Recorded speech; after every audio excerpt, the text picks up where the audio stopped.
हाँ जी, क्या हाल चाल। आशा करता हूँ आप सभी बढ़िया हो गए मेरे भाई बहन। तो इस वीडियो में मैं आपको ये बताऊंगा कि एक एग्जाम पेपर, किसी भी तरीके का एग्जाम पेपर बनता कैसे है। तो एग्जाम पेपर बनता है भाई इंस्टीट्यूट्स में बनता है, ठीक है, यूनिवर्सिटीज में बनता है। कौन बनाते हैं भाई? प्रोफेसर बनाते हैं।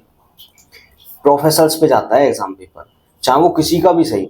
आपका एसएससी के एग्जाम्स होंगे तो वो अलग टीचर्स पे जाएंगे, लेकिन अगर आप ग्रेजुएशन पोस्ट ग्रेजुएशन लेवल के एग्जाम देखेंगे, यूजीसी नेट या फिर सीएसआईआर नेट या फिर आप जेम और गेट वगैरह देखेंगे, तो वो सब प्रोफेसर्स के पास जाते हैं। तो वो एग्जाम बनाते टाइम पता क्या देखते हैं?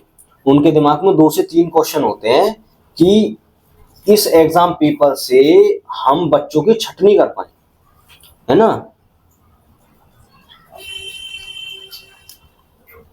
बच्चों की छटनी कर पाए कि जो सही बच्चे हैं वो ही इस पेपर में आगे निकल के आ जाएं।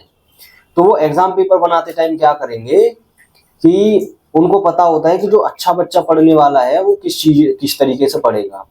तो वो क्या करेंगे, एग्जाम पेपर ये रॉ होगा एकदम, इसके साथ साथ रखेंगे वो अपने पास प्रीवियस पीवाई को रखेंगे सेम एग्जाम के, ठीक है। फिर वो इसके साथ साथ रखेंगे आपकी एक बुक रखेंगे, 1 से 2 रख लेंगे बुक, है ना, ठीक है। और इसके साथ साथ वो क्या करेंगे कि एक अलग से नोट पैड रख लेंगे कि एक तो जिसमें वो ये देखेंगे कि किस टॉपिक पे बात नहीं हुई है, ठीक है, मतलब प्रीवियस ईयर क्वेश्चन पेपर में किस टॉपिक पे बात नहीं हुई है। तो वो पेपर बनाते टाइम इसलिए आपको हमेशा याद मतलब ये चीज देखने को मिलेगी कि पिछले क्वेश्चन पेपर से थोड़ा बहुत मिलता जुलता क्वेश्चन पेपर आता है। और लाइक ह्यूमन टेंडेंसी है तो भाई वो जो पेपर है उसी को थोड़ा बहुत बदल देते हैं। लाइक पेपर रख लिया, पुराना पेपर को देखते गए कि लाइक इस टॉपिक से एक चीज आई है तो इस बार इसी टॉपिक से इस चीज को घुमा के पकड़ा देते हैं इनको, बच्चों को। जिसने पढ़ा होगा टॉपिक तो पढ़ा ही होगा उस बच्चे ने, क्योंकि इंपॉर्टेंट टॉपिक है। तो वो टॉपिक जो पढ़ेगा वो अच्छा बच्चा जो भी पढ़ लेगा उस टॉपिक को, क्वेश्चन को अटेम्प्ट कर पाएगा और हम छटनी कर लेंगे बच्चों की। तो ऐसे होते हैं भाई पेपर का जो फॉर्मेशन होता है, ऐसे होता है। ये कहीं लाइक एआई नहीं बनाता, कोई कुछ नहीं बनाता। तो आपको ये दिमाग में रखना है कि पेपर इस तरीके से बनते हैं कि पीवाईक्यूज को और बुक्स को यूज किया जाता है, बुक्स में से टॉपिक्स को यूज किया जाता है, और टॉपिक्स में भी ये देखा जाता है कौन से टॉपिक्स यूज में नहीं आए हैं। तो आप अब जब पढ़ने बैठो तो आप उन्हीं चीजों को देखना। मैंने एक वीडियो बना के पहले ही डाल दी है, तो उसको देख लेना। 8 पॉइंट बताए हैं कि आपको किन किन चीजों के अकॉर्डिंग पढ़ाई करनी है।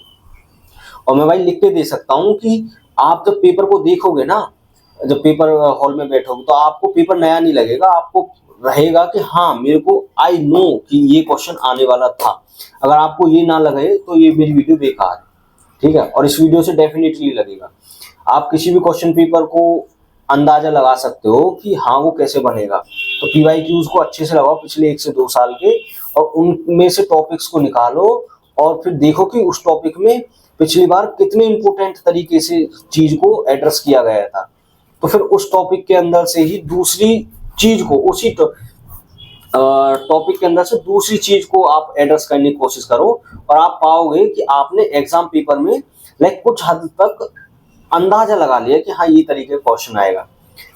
तो भाई मैं इसलिए ये चीजें इतनी थोड़ी हेक्टिक तरीके से बता पा रहा हूँ कि करो, नहीं तो भाई लगने आपके पक्के हैं। तो मेरी आपकी भाई यही गुजारिश है, आप प्लीज समझो ये बात, है ना। थैंक यू भाई। इस वीडियो में इतना ही, आगे के लिए और कुछ ऐसी बढ़िया बढ़िया वीडियो आपको बताता रहूंगा।